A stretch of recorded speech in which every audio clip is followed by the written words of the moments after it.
All right. Hi, my name is Alex. I want to start off this video with a clip from an interview.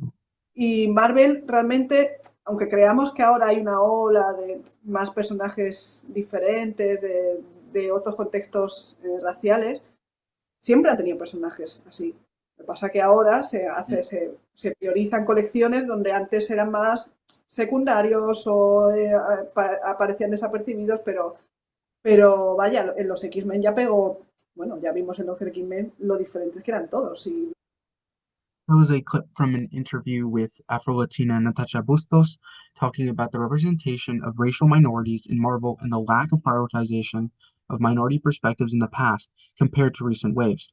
NATACHA BUSTOS was the illustrator for a comic series called Moon Girl and Devil Dinosaur, or MGDD, that first released in 2015. For those that don't know, MGDD is a story about a genius black girl superhero and her red T-Rex from the past. This comic series recently got a Disney Plus TV show and is currently on its second season. Both the show and the comic have the potential to bring Black women's perspectives to light through representation. Bustos herself says that the characters from different racial contexts and their personal relations are what most interest her in Marvel Comics. Roughly 4 years after the release of MGDD, Mary J. Henderson writes in Image Text Journal how the comic at least somewhat represents a step forward. Henderson notes that Moon Girl and Devil Dinosaur offers a conservative representation of black girlhood that can be empowering for readers. But they also note some of the comic's major issues, one of which I'll analyze later. The target audience for both the comic and the show are youths around 8 years old. For a lot of children, Lunella or Moon Girl could be their role model. Representation is always topical, especially with the circulation of media today, and discussion around MGDD's representation is not new either. Here's a video from Media Village podcasts from about a year ago talking about just that. But like Busto said, although the popularity of these cultures has grown recently, they've always been there. It should be understood, however, that certain ways of creating representation can backfire and have a negative impact on society. Despite the intention behind the MGDD comic, there is a scene where it reinforces negative standards in society that are used to police Black women's body. And that, how representation went awry, is what I want to talk about today. This is a panel from the Moon Girl and Devil Dinosaur comic book series. It is a scene where Lunella's mother is cutting her hair, and her mother says the charged line, "You need to look respectable, Lunella." Now, there's nothing wrong with a parent saying their child should wear their hair differently. That's simply an opinion from a parent to a child. And the comic doesn't say in any specific terms that natural hair is ugly or certain natural hair is ugly. But here we see the idea of respectability being used as an incentive for Lunella. It's as if the mother is saying, think about how you wear your hair if you want to be respected. Henderson also notes that the diction or the use of words look respectable is a loaded language that may be a nod to racist judgments young African American girls face as they walk into a classroom. Particularly, Henderson points to the intersection of race and gender ideologies in U.S. history, noting the long pattern of institutions policing Black women's bodies, including schools policing hair. The mother's opinion itself is not problematic, but by using respectability to convey it, it ties into the standards placed on Black women, standards that may be pushed to the audience. Keep that in mind as we talk about respectability. Respectability is used to police Black women. Sometimes it's even internalized. First, let's talk about the stereotypes through Patricia Collins' book, Black Feminist Thought, Knowledge, Consciousness, and the Politics of Empowerment. Collins states that the portrayal of African American women as stereotypical mammies, matriarchs, welfare recipients, and hot mamas helps justify U.S. Black women's oppression. In other words, the stereotypical representation of Black women, such as that in media, are used to justify real oppression in the U.S. Media representation can greatly impact the lives of real people, particularly in the US. In fact, Collins goes on to say that these controlling images are designed to make racism, sexism, poverty, and other forms of social injustice appear to be natural, normal, and inevitable parts of everyday life. Controlling images, such as that of the earlier stereotypes, naturalize social injustices among their audience. Ultimately, representation to give voice to minorities is not something that can be done without thought. If the representation reinforces stereotypes and social injustices through controlling images, then is it really representation? An example of a controlling image in media is beauty standards. Collins notes that beauty standards, particularly skin color, facial features, and hair texture, is one example of how controlling images derogate African American women. These standards are sometimes accompanied by the idea of respectability. Janelle Hobson's book, Venus in the Dark, Blackness and Beauty in Popular Culture, goes into depth on the standards placed upon Black women. Specifically, she exemplifies how Black women's bodies are being policed through Beyonce. Hobson highlights Beyonce's coyness at the thought of either her husband or her mother watching her sexy videos in a behind the scenes video. Hobson asserts that this confession suggests a Black woman, no matter how grown she is all too conscious of the way her sexuality is subject to respectability policing within our own communities or the public at large. Notice that although Beyonce's sexy appearance in her videos is policed, which is very similar to beauty standards being policed, Hobson calls it respectability policing. This attaches the idea of what is or is not respectable to beauty standards. In this way, beauty standards can not only be used to control how Black women should ideally look, but can also do so in such a way that implies anything other than this standard cannot be respected. Particularly, this policing will take the stance that what is outside of the standard is not deserving of respect. In Resistance Reimagined, Black women's critical thought as revival, Regis Fox writes that ideologies of Black respectability are strictly policed along the lines of gender, class, and heteronormativity.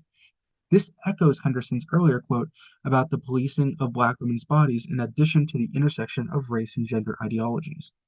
Franz Fanon in Black Skin and White Masks, or Black Skin, White Masks, here's the slide on that, writes that in colonized people in whose soul an inferiority complex has been created by the death of its local cultural originality, the colonized is elevated above his jungle status in proportion to his adoption of the mother country's cultural standards. He becomes whiter as he renounces his blackness, his jungle. Put simply, Bannon alludes to how some adopt the values/appearance of the majority to gain social favor. However, this comes at the cost of a renunciation of one's own culture.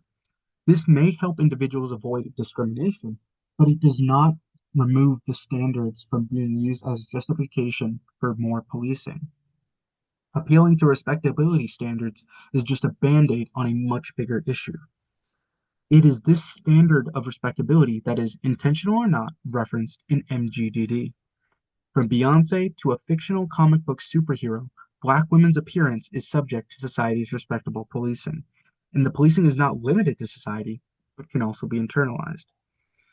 In the earlier example with Beyonce, Hobson calls out the fact that respectability policing happens within our own communities, that community being Black women. This is further confirmed by Beyonce expressing coyness that her mother would see the videos rather than the public. Respectability policing is not something that just happens from society to Black women, but also from Black women to other Black women.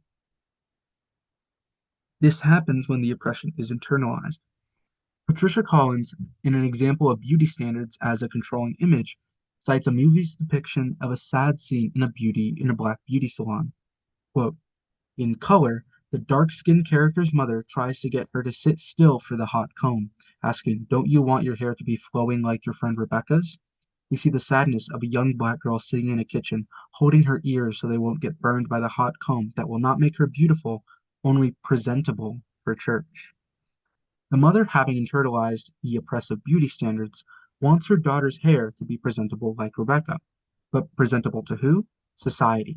Society uses respectability, seen here through the word presentable, to police Black women's hair. And some Black women, self-conscious now that society is telling them they are not beautiful, internalize this idea and place the same respectability standards upon those around them. While this scene isn't exactly like that depicted in the Moon Girl and Devil Dinosaur comic, it references a very similar idea. As we discussed controlling images earlier, we know that certain media can naturalize social injustices. Therefore, certain depictions in media can have real-world effects on those represented. This Moon Girl and Devil Dinosaur page is not a controlling image, but because the word respectable was used, it could naturalize or internalize respectability beauty standards among its audience, like a controlling image. At the very least, this panel implies that some black women's hairstyles are not respectable, and that is not inclusive. Respectability slash beauty standards can not only be naturalized through media, but they can also be challenged through media. Hobson highlights Beyonce's music video "Sorry" to showcase how she challenges the beauty standards. That "Sorry" closes on a dismissive to her husband, "You better call Becky with the good hair." While Beyonce sports an intricate and stunningly gorgeous Nefertiti-style braids, further, while that Beyonce sports intricate and stunningly gorgeous Nefertiti-style braids further upends the racial meanings of good hair. Hobson, 2018, page 174. And it's not just Beyonce that has challenged the idea of an ideal hairstyle under beauty standards. The show adaptation of Moon Girl and Devil Dinosaur does a good job, better than the comic, of handling the hair policing of Black women. In this episode, Hair Today, Gone Tomorrow, one main message is that Lunella's hair is part of her and is beautiful. At one point, she talks about this with her mother and grandmother. Both of Lunella's relatives share the stories how they once tried to change their natural hair. Near the end of the scene, the grandmother tells Lunella that she shouldn't let other people make her feel bad about herself. The full episode is up for free on YouTube, and I recommend watching between 15 minutes and 20 seconds, and then 15 minutes and 52 seconds, because that's the section that I just talked about. This episode also has some other messages to do with hair, and I highly recommend you all go watch it. There are also some other episodes of Moon Girl and Devil Dinosaur free on YouTube. Recommend that. If you want to access the Moon Girl and Devil Dinosaur comic beyond the 2 or 3 panels in Henderson's article, I've also found it on Hoopla, which I've got access to from my local public library. Anyways, back to the analysis. MGDD's show is able to challenge Black women's struggle with hair without tying into non-inclusive standards or controlling images.